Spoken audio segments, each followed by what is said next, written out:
This is our new ANZAC touch table. It's called Qantas, born of the ANZAC Spirit, because many of the people who started Qantas actually came out of the ANZAC experience. And of course the table is sponsored, as you see, by the Queensland ANZAC Centenary Community Grants Program. It's got a lot of things to see on it. How about to come a little bit closer and I'll show you some of them. First of all, there are a few fun things on the table. I guess this is good for little kids or even for older people who are a bit scared of touch tables and want to just experiment. One thing, for example, is our 2-up. Oh, little tip, don't gamble on this because they always come up the opposite side every time. It's too easy. The aeroplane, look at this, a cloud of dust as it takes off and away it goes. And I love this one. The original photo has a caption on it to tell you what it's about.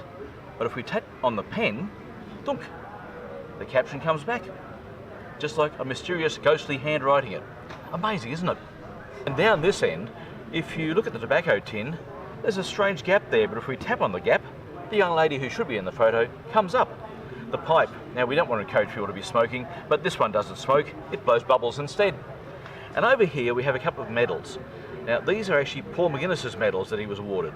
The first one was on Gallipoli, and the second one was actually in Palestine as part of number 1 squadron. Number 1, not sure what it is, we'll tap on that, and although it's upside down for you, it says Distinguished Conduct Medal. The other one, we'll tap on there, and you can read that it's the Distinguished Flying Cross. So those are there. And we have the stories around the table of 12 people who served in World War I and then came to Qantas. Of course, the founders, Paul McGuinness, Hudson Fysh, Fergus McMaster, and the original engineer, Arthur Baird, or Baird, as he later became, are all here. But there are other people as well, and this is one I find particularly interesting.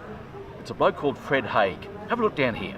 So if we tap on the Fred's folder, for example, we have on one side his life story, and we can flick through that. And on the other side, excuse the aeroplane going past, but we have a variety of pictures, including Fred's service records, his enlistment papers, newspaper stories, those sort of things. The thing I find interesting about Fred is he was born as Frederick William Schultz, but then while he was overseas on the Dardanelles, which is just south of Gallipoli, Fred's mother got divorced and went back to her maiden name, and Fred and his sister both went back to the mum's maiden name as well. So instead of being Frederick Schultz, he now became Frederick Haig.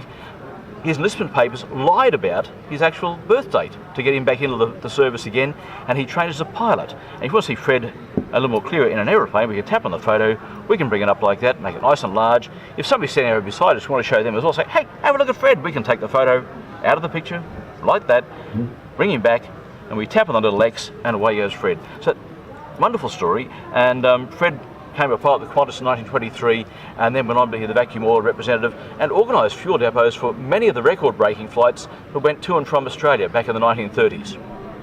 George Beom, born in Lismore in New South Wales, and George was a furniture craftsman. In fact, he and a partner started a factory in Lismore and had the first wire mattress making factory in Australia. But then George joined the military and he became a woodworker with the Royal Flying Corps. And when he came back to Australia, he found himself working with Qantas as one of the first woodworkers, and we have his story here, as you can see, lots of photos of George. And then he left Qantas and got involved with a company in Brisbane, trying to start an airline there. Then he went to New Guinea, and then he wound up back in Sydney and became an aircraft designer. He created the Janaco, one of the first Australian-designed aircraft ever. Unfortunately, the civil aviation branch at the time wasn't ready to certify aircraft, and the Janaco company went broke. George wound up being the Lockheed aircraft representative who sold the Super Constellations and the Constellations to Qantas in the 1950s. So, fascinating life story once again, and that's George's story there. And that's just a taste of what exists on our table. Qantas, born of Australia's ANZAC Spirit.